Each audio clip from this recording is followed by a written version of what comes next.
안녕하세요, 양디입니다. 오늘은 제가 원단 발주하는 방법에 대해서 알아보려고 해요. 직전에는 옷을 제작하기 위해서 스와치 얻는 방법, 그리고 샘플감 주문하는 방법까지 알아봤는데요. 이번 영상에서는 이제 옷을 제작하기 위해서 메인 발주하는 방법에 대해서 한번 알아보도록 하겠습니다. 원단을 발주하는 방법은 대표적으로 두 가지가 있어요. 첫 번째는 야드지로 발주하는 방법이고요. 두 번째는 키로지를 야드지로 환산해서 키로로 발주를 넣는 두 가지 방법이 있습니다. 두 가지를 가지고 문제풀이를 같이 해보면서 한번 쉽게 알아보도록 하겠습니다. 첫 번째는 이제 야드지로 발주하는 방법에 대해서 알아볼 건데요. 야드지를 한 말하고도 얘기를 하고 이 두 가지 야드랑 만은 같은 이제 동일어로 사용되고 있기 때문에 한 말하고 하셔도 되고 1야드라고 하셔도 됩니다. 예시로 제가 이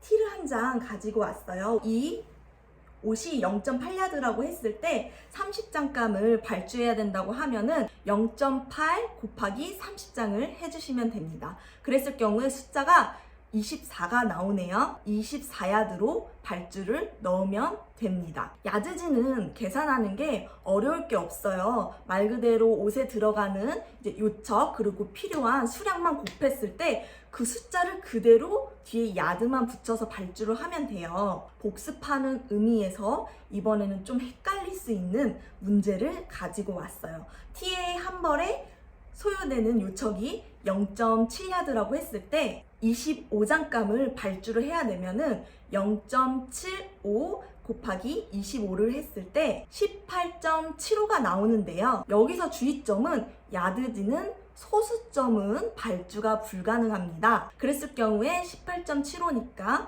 반올림인 19야드를 발주를 넣어주시면 되겠습니다. 두 번째로 넘어가서 이번에는 키로지로 발주 넣는 방법에 대해서 알아볼게요. 키로지는 1kg당 옷이 몇 야드가 들어가는지 환산을 해주시면 되는데요. 예를 들어서 스와치를 보면은 1kg에 2.5야드라고 적혀져 있는 경우가 있어요. 1kg 무게에 2.5야드라는 이제 야드수가 나온다고 생각하시면 되는데요. 원단이 얇고 가벼울수록 1kg에 해당되는 야드수가 더 많이 나올 수가 있고요. 원단이 무거울수록 1kg에 더 작게 야드수가 나올 수가 있습니다. 저희는 1kg에 2.5야드라는 숫자를 가지고 한번 계산을 해볼게요. 야드지에 문제를 대입했던 거를 그대로 키로지로 가지고 와서 계산하는 방법을 한번 같이 해보도록 하겠습니다. 처음이랑 똑같이 이 옷에 들어가는 요척이 0.8 곱하기 30장감을 발주해야 한다 하면은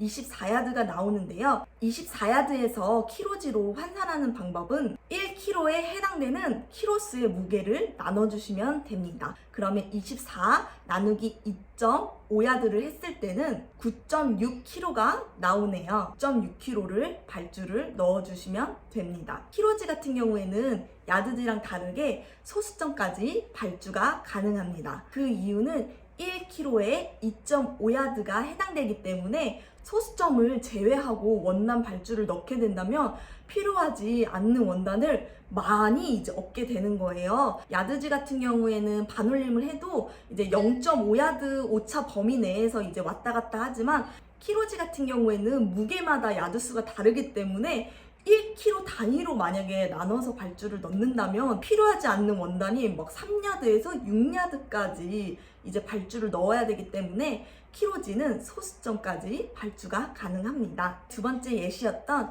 0.75 곱하기 25를 했을 때 18.75가 나오는데요. 야드지로 발주할 때는 소수점은 반올림해서 없애야 하기 때문에 18.75에서 반올림을 한 19야드에서 키로지로 환산을 해주시면 되는데요. 키로지로 환산하는 방법은 19점 나누기 2.5야드를 해주시면 7.6kg가 나옵니다. 그럼 25장감에 해당되는 키로수는 7.6kg로 발주를 넣어주시면 됩니다. 일반적으로는 대부분 야드지로 발주를 넣기 때문에 걱정하지 않으셔도 될 것 같고요. 야드지로 발주하는 경우는 거의 80%에서 90%가 해당되고요. 그러면 키로지는 과연 그 10%, 20%는 어디에 발주할 때 해당될까 궁금해 하실 수 있는데요. 키로지로 발주하는 경우는 딱 이 경우밖에 없어요.